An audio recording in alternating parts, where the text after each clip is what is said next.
Alright guys, what is going on? This is the Club of the Man 1993, and I am here live for my live review of WWE Money in the Bank 2020, which took place tonight, May 10th, 2020, at the WWE Performance Center and WWE Headquarters in Stamford, Connecticut.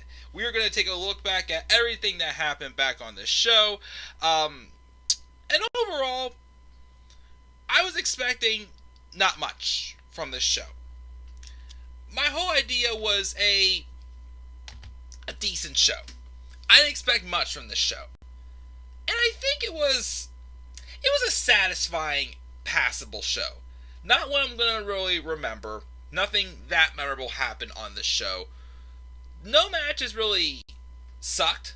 Well, I had one that I didn't even give a single shit about, for sure, which we all know which match that one was. I definitely would say it was a decent show. It was a passable show, but it wasn't anything super great. I got through it. I'm not going to complain too much about it. We'll definitely talk a lot about the results of who is Mr. and Miss Money in the Bank when we get there as well. And, I also don't think we had any title changes tonight. I thought we'd have one, maybe two, but, who knows. So, anyways, let's just talk about this show real quick. There's not really much to talk about, and plus two, afterwards, I gotta make a purchase with my Amazon gift card, which, of course, I'll share what it is at the end. Anyways, so, live chat. Tyler says he already did his Money in the Bank review. AJ got robbed. 5 out of 10, and the wrong man won the ladder. We'll see. Let's talk about the show. Rolling right into it. So, there were 6 matches on the main card in the end. I did not get to watch one of the matches because it was on the pre-show. Well, 7 matches that is. Which was the match with Jeff Hardy and Cesaro. I did not get to see that because I did not watch the pre-show. But apparently Jeff Hardy won the match. Kind of expected again. They're definitely kissing Jeff's ass, hoping for him to stay. He's not staying. He's not gonna stay. He wants to go to AEW with his brother. Sorry. He's done all he can.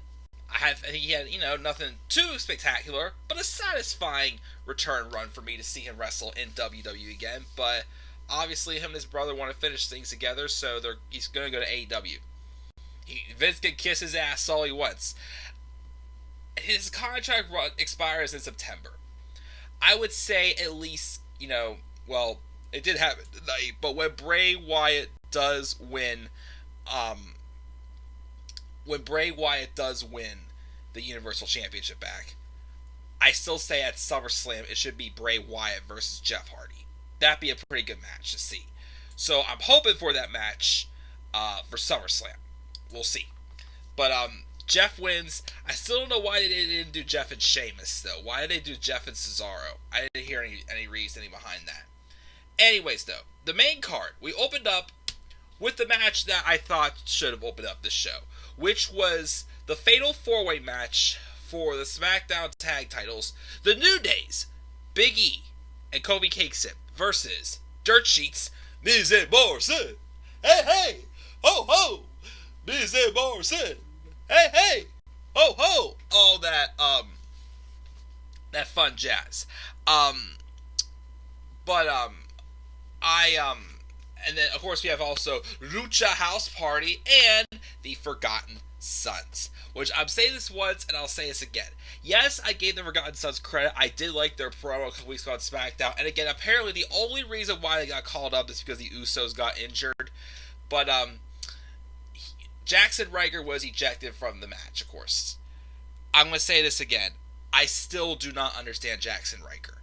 He didn't go on any type of singles run in NXT at all. He didn't really go after any championship. He's just been just a third person, a third wheel in this pointless, and just a pointless third wheel in the stable. At least feud for one of the titles or something, but he's not. So I still don't get the point behind him. As far as this match goes, It was decent. I wouldn't say it was that great of a Fatal 4-Way. First off, my question is, why do they keep changing up the rules of a Fatal 4-Way match for the tag titles? One moment it is, all 4 teams have one man runner. Next moment it is, just 2 teams are in there, and then they can tag in each other out without blah, blah, blah, all that jazz. Couple nice spots. John Morrison had a couple good spots. There was a sick-looking Spanish fly with John Morrison and Grand Metalik out to the outside. Again, Grand Metalik, I'm going to continue to say this, super underrated. Definitely someone who I think would be a great cruiserweight champion, or even, in the mid-card or something like that. But I would say this match wasn't really like hot. It was a decent opener, but it wasn't super great. The New Day retained, pinning. I think it was Grand Metalik got pinned. One of the Lucha House Party members got pinned. I'm thinking they're probably going to have another match with the New Day and Miz and Morrison at Backlash, which it was announced tonight that the next pay-per-view will be Backlash. Backlash is returning. We're not getting Stomping Grounds again. Thank God. I don't get why they even did that in the first place last year. Why did they just stick with Backlash? I don't know why we had to change to Stomping Grounds and get boom, boom, boom, boom, boom, boom, boom, boom, boom. I hear you, boom, boom, boom, boom, boom, boom. I hated it. Anyways, so New Day retain. Again, they're probably going to go back to another match of Miz and Morrison because they're going to claim that, hey, you guys can't beat us in an actual tag match or whatnot, probably. And that's what I'm seeing going forward for them. So, New Day retain. Miz and Morrison will probably get like a 2 out of 3 fall or something like that at Backlash is what I'm predicting. The second match was originally supposed to be R-Truth and MVP, which I still don't get why they were going to be doing this match in the first place.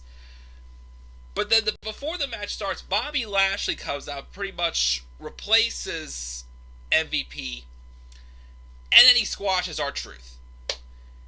If this was just a tease, MVP being Bobby Lashley being one of MVP's clients, which I would much rather see MVP be Bobby Lashley's manager than have Lana being his wife. I'd much rather have that, of course. Again, Bobby Lashley's in-ring performance, like his wrestling matches, have been better. Again, I give him credit. I do like this more fast-paced, aggressive, angry Bobby Lashley. The biggest problem I still have with Lashley is his character. Again, his character comes across as very stupid and very inconsistent. If he can just improve his character again, I think he's getting back on track. And maybe if that happens, maybe at SummerSlam we will see Bobby Lashley and Brock Lesnar. Again, that's the one match I'm dying to see from Bobby Lashley. Him and Brock Lesnar. I know Lashley's wanted that match since coming back to WWE. And quite frankly, they should have had it at SummerSlam 2018. And not Roman and Lesnar. They should have done that then. But Lashley squashes Truth, as we expect. Again, I'm hoping that's because they're teasing him being one of MVP's clients. Cool by me. So, we had that match. The next match was the match I literally didn't give not 3, not 2, not even 1 single shit about. And it was this SmackDown Women's title match between Bayley and Tamina. I did not care. Y'all know I'm not a Tamina fan at all. And I'm slowly, losing more faith as Bayley as a heel champion. Probably because they're giving her a lot of shitty material to work with. Again, her constantly just, mocking Lacey Evans' daughter. Everything, too, also is, then again, Lacey Evans probably could be there because even though it was pre-taped, it was probably since it was pre-taped, they had to, sell that, Lacey Evans is still at Headquarters getting ready for her match. But, Tamina had assaulted, tried to assault, Sasha Banks, but Tamina was aggressive at the beginning, parts of this match with Bayley, but as we all thought, Tamina obviously, just looked up and, trying to scare away Sasha, and Sasha tried to interfere when she had a Samoan drop on Bayley, but then when she tried to hit a second one, Bayley kind of just, slipped out of it, did, a very sloppy roll-up pin on Tamina, and what's gonna be next? At WrestleMania it was, nobody beat me. It took 4 people to beat me. You were beat. You didn't beat me. You got beat. And this time, even though you had a distraction, you got beat. Tamina probably like, oh, Sasha distracted me. Bayley, you can't beat me one-on-one. All that stupid jazz. I bet you any money they're going to go with that. Where I still see them somehow. I mean, I don't want it to, but I somehow still see them continuing this feud. Just to kill time before we get to SummerSlam. I don't care at all. So, I didn't really pay attention much to this match. I didn't care to decide those spots, but, yeah, Bayley retains, of course, because heel champions retain at pay-per-views, yet they lose every single match, though, elsewhere. And it ticks me off. Next match, match number 5, was for the Universal Championship. Braun Strowman versus Bray Wyatt. Not the Fiend Bray Wyatt, just regular Bray Wyatt. Not a bad match. My thing about this, though, is I feel like, Bray... I thought back to the match that Bray had at TLC with The Miz. It's the only other match Bray has had when he was just Bray and not the Fiend. And he had some kind of, crazier side to him in that match. I feel like he didn't quite show that as much in this match. Yet he still tried to play the mind games, but that crazier side, I felt, didn't quite come out. But I do like how, he was trying to, make peace with Braun, try to get him to come back home, as he said, but Braun wasn't buying into that, and finally Bray got frustrated. He's like, you made me do this to you! And then, unfortunately, I missed a small portion of this match, because my internet crashed. But when I turned it back on, Braun Strowman was in the sheep mask. So I'm not sure, maybe Bray somehow, got Braun absorbed by the sheep mask, and it looked like that it was working. And that he was able to basically, Bray kind of brought back his Eater of Worlds gimmick and whatnot, and Braun kind of, fell into it, and it basically was like, Braun got absorbed, and he accepted it coming home, and, the characters from the Firefly Fountain was like, yay, Braun, welcome home! But then Braun took off the sheep mask, and then he took out Bray, and he pinned him to win. So, Bray had the mind games going, yet Braun overcame them and pinned Bray Wyatt. So, it's probably leading to another match with Braun Strowman and The Fiend. And that'll probably be where Bray Wyatt wins the championship. I'm surprised it didn't happen here, but still a good match. Just another way to say it. But my thing is, from the beginning, here's my thing, though. If Bray Wyatt was always being The Fiend, though, what was his reason for not being The Fiend here? If Braun Strowman already was denying his requests to come back to the family, pretty much. You know what I mean? That's just... I was a little confused by that. I don't quite understand, why he just didn't be the Fiend right here, and he just, unless it's trying to get Braun to come to his senses or whatnot, but, that jazz and such. But,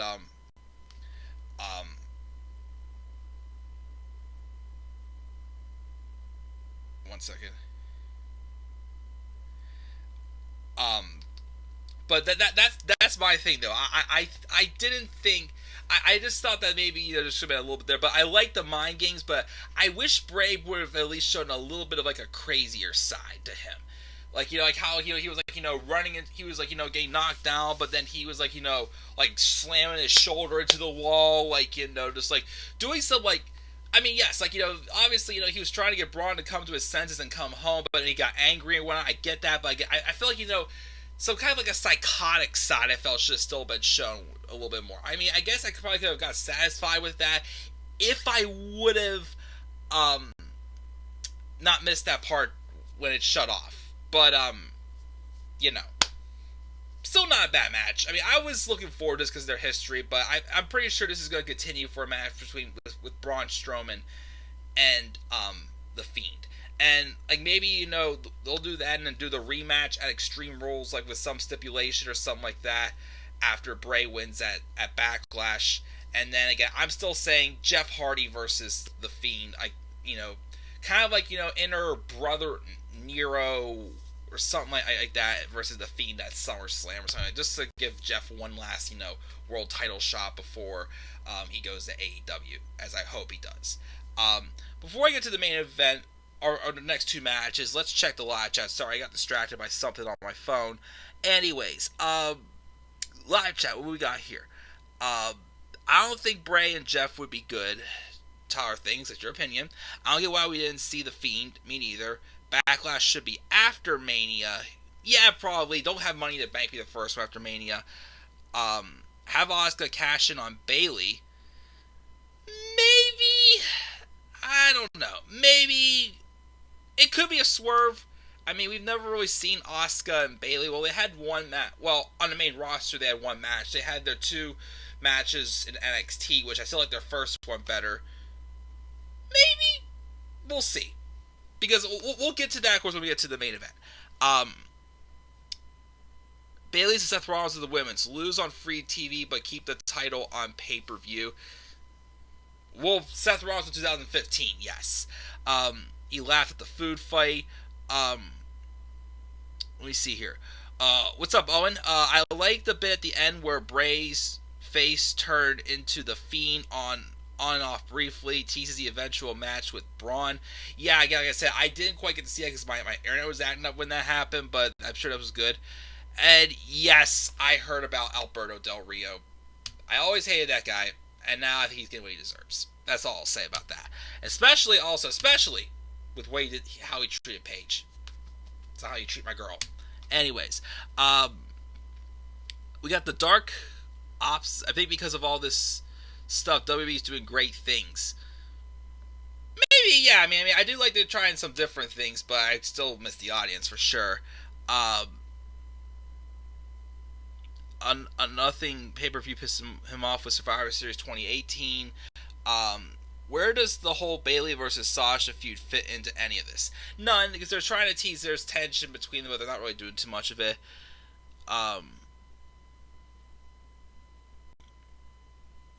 Yeah, who knows? All that stuff. But anyways, I want to keep moving here. It's almost 11 o'clock. I still got to get my shower before I go to bed. Anyways, so moving on to match number 6. In my opinion, match of the night. Drew McIntyre versus the Monday Night Messiah, Seth Rollins. Really good match. I definitely, even though, again, I'm still not crazy about Rollins getting a title opportunity after he lost at WrestleMania and didn't really do anything to earn an opportunity, I still thought this match was good. I expected this match to be pretty good, and it was. Although I had a slight inkling at the beginning that they may go with Rollins, because Rollins came out to a new theme music, which I liked. It did fit his gimmick. It basically is showing that Seth Rollins is more and more, embracing this whole idea of he really thinks he's God. Like, he really thinks he is the true savior of Monday Night Raw and whatnot.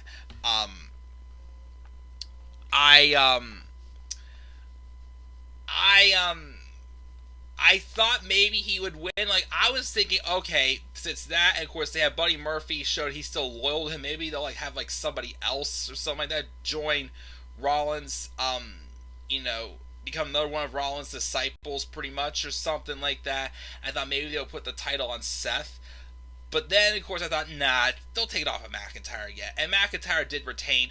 Had some pretty good counters in this match again. These two have always had good chemistry in the matches they've had since McIntyre. I mean, I feel like Rollins is one person McIntyre's wrestled a lot since coming back to WWE. Of course, their best match I can definitely think of was the tag match she had with Rollins and Ambrose taking on McIntyre and Ziggler at Hell in a Cell. That was an excellent 20-minute tag match. Excellent. And these guys could put on a pretty good match here as well. And McIntyre does retain. And he's probably going to go on to Backlash. And, he's probably going to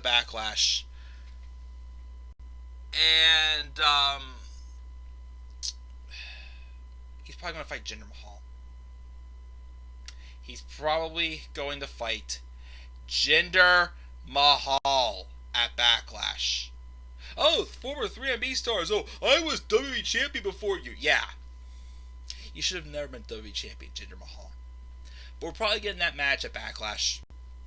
Fill time, you know? Yeah. You know? Yeah. But, so that's that match. So now let's get into it, guys. What did I think of this main event? The main event, both of the Money in the Bank ladder matches going on at the same time. For the men, it was AJ Styles versus Daniel Bryan versus Rey Mysterio versus Otis versus Aleister Black versus Baron Corbin. Then there was the women. It was Dana Brooke, Carmella, Lacey Evans, Asuka, Nia Jax, and Shayna Baszler for the women's Money in the Bank contract. And of course, the rules were you basically just got to make your way up WWE Headquarters, and the contracts were suspended above the ring up there. Not bad. I'll say this was not bad. It could have been better, though. There were some inconsistencies I felt in this match. The men started in, like, the weight room, like, you know, one of the workout areas. The women started in the lobby by the elevators. As soon as the bell rings, the men just start brawling around the weight room. And Asuka actually started the match above the elevators. Does like a dive and takes out all the women and basically gets the head start. Asuka was like ahead almost the whole entire match of making her way upstairs to the roof. And she took that dive, she got on the elevator, and she just took off. But for some reason, these women went for the stairs, which I don't get why. The men brawled in most of the weight room. Otis was mainly brawling Styles. Corbin and Bryan fought most of the time, and Aleister Black and Rey Mysterio. Aleister Black and Rey Mysterio actually would be a very great feud on Raw. So would also Aleister Black and Daniel Bryan as well. I think that would be pretty good too. But so they basically everybody got out of there pretty much fine except for AJ. Otis put a big set of weights on top of AJ. It made it hard for him to get up. He asked Rey to help him, but Rey refused. And then it was basically a game of like cat and mouse, you know, for a little bit.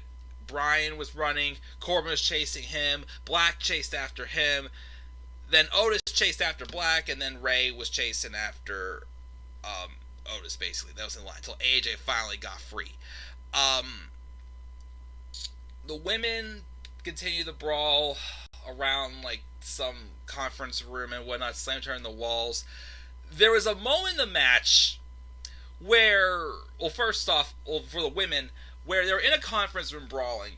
Dana Brooke looks up, and there's this fake plastic Money in the Bank briefcase hanging over top of the conference table. She unclips it and thinks she wins. It's like, Dana, that's fake. And then in comes Stephanie McMahon saying, no. The women's Money in the Bank briefcase is on the roof. This is the Money in the Bank conference room. So she crushes Dana's dreams. But then Carmella takes a picture off the wall of her holding the Money in the Bank briefcase, actually, and slams it on top of Dana Brooke. And Dana's head went through where Carmella's head was, pretty much. And then they continue to fight. The men were running for the elevator. Rey Mysterio happened to walk past, and we see Brother Love in the bathroom, which was awkward. And then Rey actually disappeared. We didn't see. We did see Rey again. Actually, not until we had them come full circle. There was a couple times where the men and women came full circle. But they were brawling a lot, you know. One of my favorite parts was whenever it was Bryan, Corbin, and Otis. They were by like some type of like a fake ring area.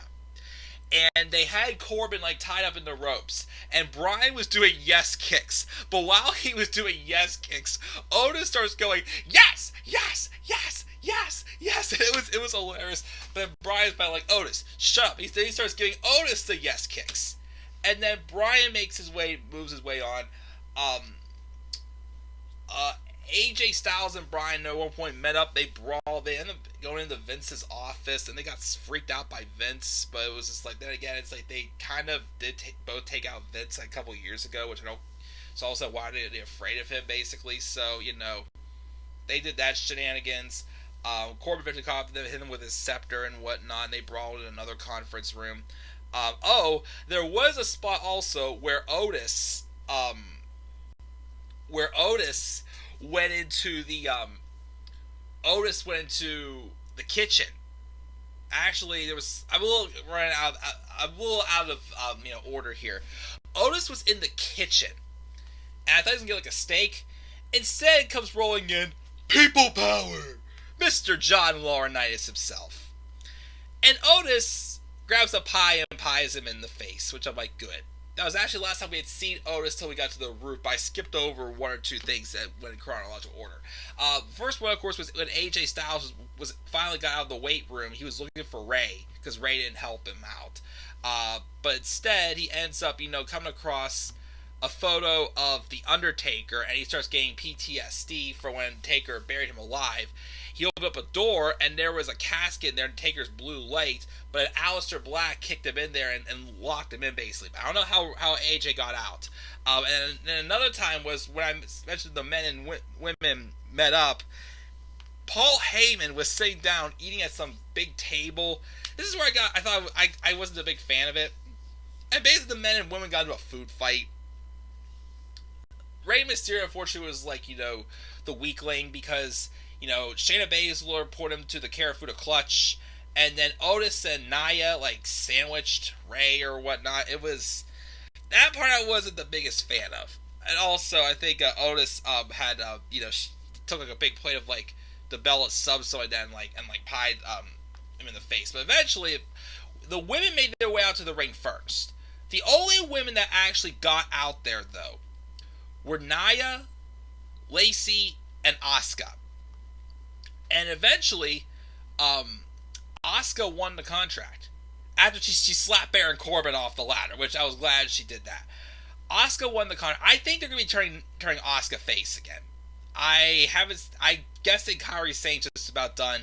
I don't think she's coming back. I think she's not going to re-sign or whatnot. I think they're going to turn Asuka face again. So Asuka wins women's Money in the Bank. So we still have the men. So Corbin was the first one out for the men, I believe. And then I think it was Styles, Bryan, and then they all made their way out. Now, of course, the biggest question was who's going to be thrown off the roof. Somebody at some point was going to be thrown off the roof. Well, not one, but two people were thrown off the roof. Corbin did them both. He threw Rey Mysterio off the roof, and he threw AJ Styles Aleister Black off the roof. And believe it or not, I was fine with Corbin being the one to throw people off the roof. My only problem, though, is whoever was going to get thrown off the roof, it was going to lead to a feud. And how is it going to lead to a feud now if Corbin threw two Raw superstars, though, off the roof? You know what I mean? I wasn't... That kind of was a little head scratch. Okay, they did it, but how's Corbin going to get his comeuppance on any of them because of the fact that they're on separate brands. So Ray and Aleister obviously weren't going to win. So it's down to Bryan, Styles, Corbin, and Otis. Otis goes to climb the ladder, and again he steps on the ladder, and the freaking thing breaks. And I'm again just Braun Strowman was able to climb the ladder a couple years ago, and he weighs more than Otis. Why isn't Otis all of a sudden not able to climb the ladder? I thought that was stupid. I hate how I did that. It comes down to AJ Styles and Baron Corbin on top of the ladder. They're fighting. They're at the top. They both unclip the briefcase. So I'm like, okay, hopefully this will be Styles knocking Corbin off the ladder and he wins the briefcase. So Styles was my pick to win. But then out of the blue comes Elias, who we haven't seen him since Corbin beat him down. And Elias smashes Corbin in the back with a guitar. And I think, oh, this is going to give AJ the win. No, as Corbin falls, AJ, I guess, loses control and, boggles around the briefcase. Falls over. The briefcase tumbles down. And who catches it? Otis.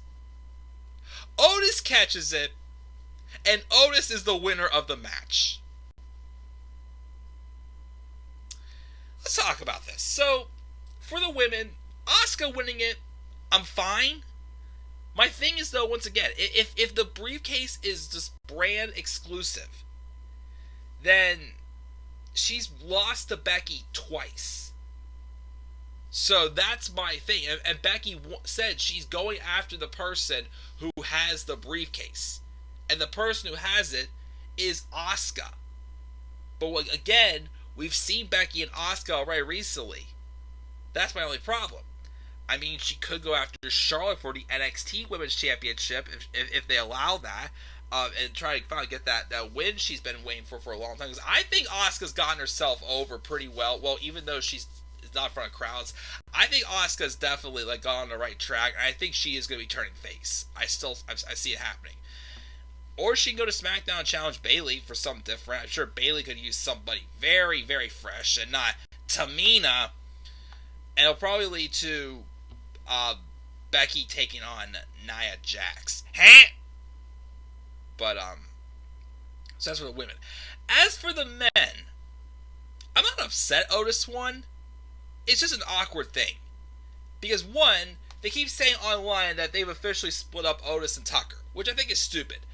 Heavy Machinery should have had to run the tag titles. I don't get why. I mean, just because Otis is in a great storyline with Mandy Rose and it's working, it's getting him over. He's definitely over. I'll say it, Otis is definitely clicking. He is definitely over.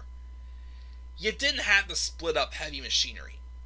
And I'm not opposed to Otis having the briefcase. I just didn't think he would actually win it.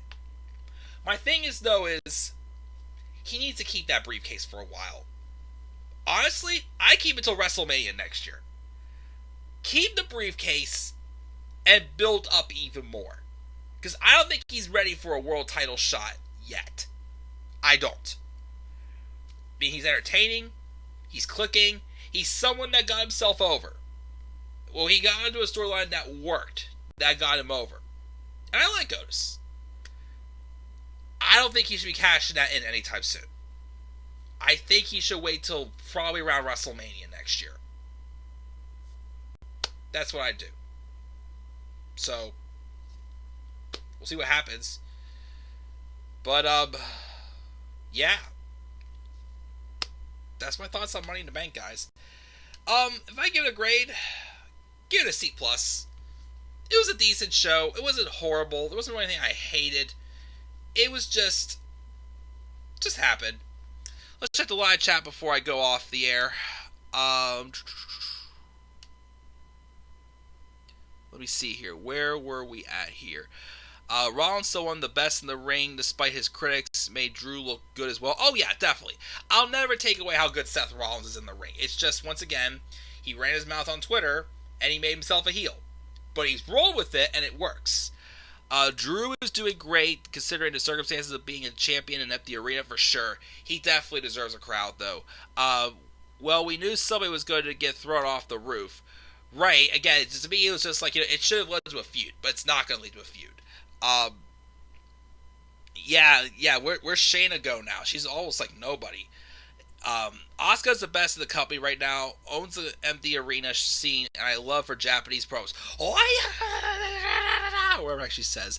Otis winning isn't the right choice, but something to have fun with at least. Yeah, definitely, like I said, I just didn't expect it. Tower still thinks AJ should have won. What the heck happened to Shayna, Carmella, and Dana? I don't know. Apparently they got taken out like they did. Otis better pull a Sandown and lose his title match. Ooh, yikes. Tyler fired a shots at Otis. Could you imagine Fiend versus Otis?